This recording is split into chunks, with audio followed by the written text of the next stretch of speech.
Parlons placement en direct live sur la page Facebook de bienprévoir.fr, sur la chaîne YouTube de Décideur TV, la page Facebook donc de la page de Décideur TV, YouTube, Trader TV également et le site bienprévoir.fr. 4 diffusions, c'est une première, pas mondiale, mais pour nous en tout cas. Très bien. Bonjour Vincent. Bonjour Thomas.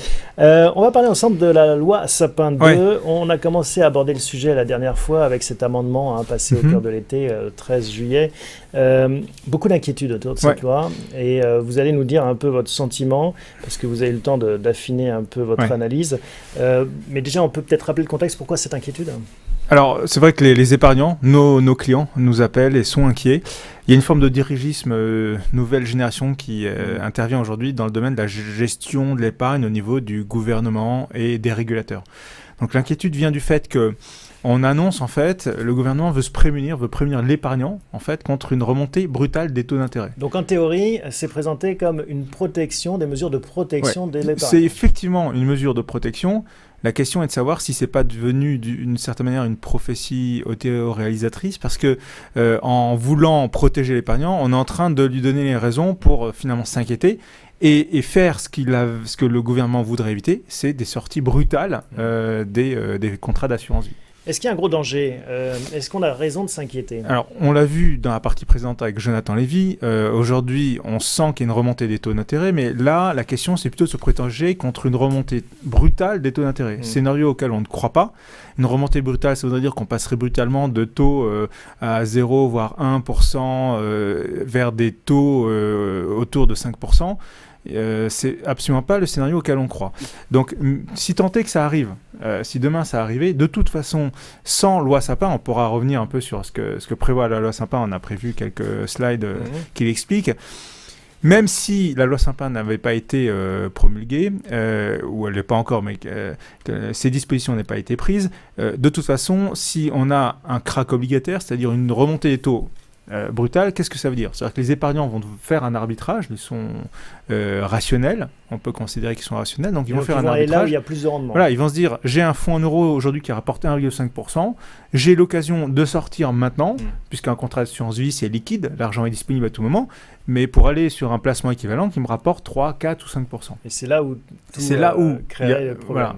Là, le risque, c'est qu'il y ait une sortie brutale de l'ensemble des épargnants et là ça peut déstabiliser effectivement les assureurs. Alors on va voir ce que prévoit la loi Sapin en cas justement de remontée brutale ou d'envie de sortie rapide. Vous avez apporté en effet ce petit résumé. Oui, qui explique en fait que la première mesure vise à empêcher et suspendre, voire limiter temporairement. Alors on parle de 3 mois renouvelables une fois. C'est un peu comme l'état d'urgence. Voilà, c'est l'état d'urgence financier, c'est exactement ça. Donc, empêcher les retraits sur les contrats d'assurance vie et notamment sur les fonds en euros.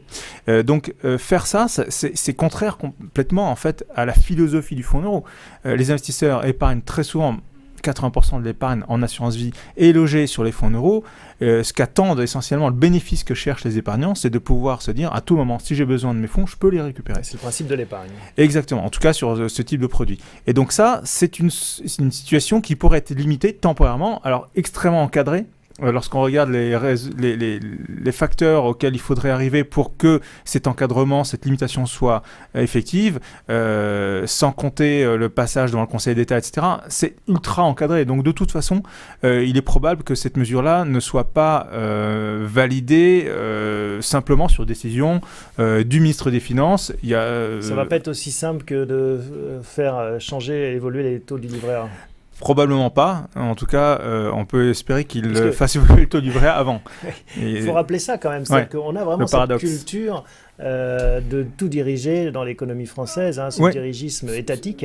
Et on le voit dans un sens inverse avec le livret A, qui devrait baisser plus que le livret. Exactement. Ce qu'on attend en fait de la part du gouvernement qu'il fait aujourd'hui sur l'assurance vie, il ne le fait pas sur le livret A. Il ne s'applique pas à lui-même la philosophie qu'il devrait appliquer au livret A. Privé, baissez vos taux, mais lui-même ne le fait pas sur le livret A. Donc on voit bien, et ça nous amène peut-être à la disposition 2.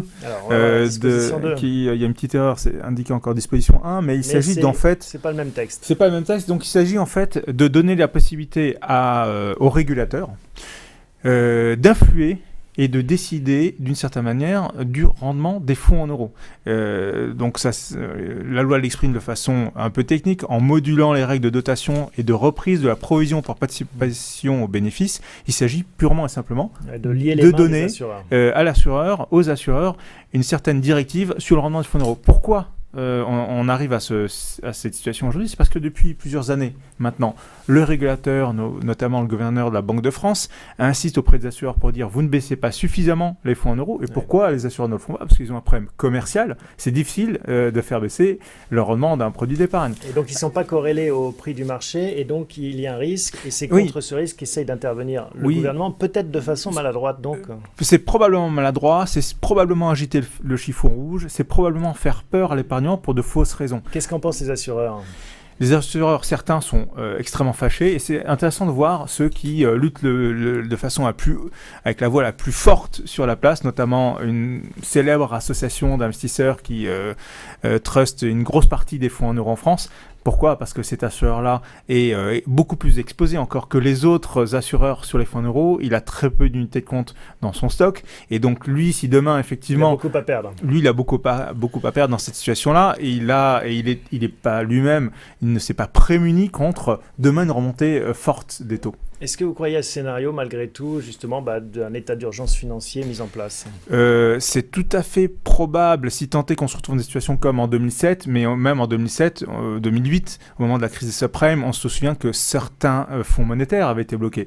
Très peu d'autres produits d'épargne, ou aucun n'avait été concerné. Donc il faudrait vraiment qu'il y ait une forme de bombe nucléaire qui explose dans le domaine des taux pour que de telles dispositions soient prises. Mais de toute façon, il aurait fallu le prendre. Alors, finalement, on en arrive à une situation qui est celle à laquelle nous croyons depuis un certain nombre d'années, qui est de dire aux épargnants, prémunissez-vous vous-même contre ça, sortez des fonds en euros classiques, diversifiez votre patrimoine, diversifiez-le en allant sur des produits d'épargne immobilière, sur des produits, des unités de compte orientées actions, obligations, d'entreprise, pas d'État à ce stade-là. Et donc, finalement, c'est ça, la bonne manière de se prémunir contre ça, résister à sa peur, c'est suivre ce que disent un certain nombre de conseillers en gestion de patrimoine. Prenez votre destin financier en main. Finalement, c'est la philosophie de cette émission et de votre métier. N'attendez pas qu'il soit trop tard ou que des mesures d'urgence soient indispensables. Coercitives, dirigistes soient prises, voire collectivistes. Bon, en effet, on ne se refait pas. C'est la même idéologie finalement qui gouverne ces décisions. Oui, c'est vrai, mais en même temps, lorsqu'on regarde un peu comment le processus législatif a avancé sur le sujet, les députés de l'opposition n'ont pas été très vindicatifs et n'ont pas été très entreprenants pour essayer de redresser un peu la barre. Donc ils disent que peut-être c'est un problème qu'ils n'auront pas à adresser. C'est un problème qu'ils n'auront pas à gérer, mais tant mieux finalement pour eux que le gouvernement actuel, si tant est qu'il y ait de l'alternance dans 6 mois, ait pris cette direction-là. Mais de toute façon, ils auraient été obligés probablement de prendre le même genre de décision. Maintenant, c'est pas finalement probablement la meilleure manière de procéder. Donc en fait, vous ne contestez pas tellement la mesure technique, mais c'est plus l'emballage. Voilà, la mesure en termes de pédagogie est peut-être malvenue, mais cette pédagogie doit être réalisée. On est dans ce contexte-là maintenant depuis un certain nombre d'années. Le transfert des plus-values, des contrats d'assurance vie, des fonds en euros vers les fonds euro croissance, qui était aussi une disposition qui avait pour ambition de faire en sorte de casser. Le gouvernement veut, et les assureurs aussi, ils veulent se désintoxiquer des fonds en euros. Il y a trop d'épargne en France concentrée sur ce type de produit, qui est une particularité proprement, totalement française. Et il faut en sortir. Et pour le bien de l'épargnant, il faut se désintoxiquer de toute façon. Avec un paradoxe, c'est que c'est ça qui finance aussi les déficits publics. C'était le cas. Maintenant, c'est un peu moins le cas. C'est peut-être pour ça qu'aujourd'hui, le gouvernement appuie sur le bouton. Pourquoi c'est moins le cas? Parce qu'aujourd'hui, elle se finance auprès de la BCE dans des conditions bien plus intéressantes. Et donc, finalement, elle est beaucoup moins tenue par la dette. Qui était financé jusqu'à présent par les contrats d'assurance vie et par l'épargne française. C'est open bar la BCE. Merci Vincent pour ces explications. C'est toujours aussi passionnant. On se retrouve très bientôt pour suivre tout cela. Et tout de suite, on va passer à la dernière séquence de cette émission consacrée au secteur bancaire.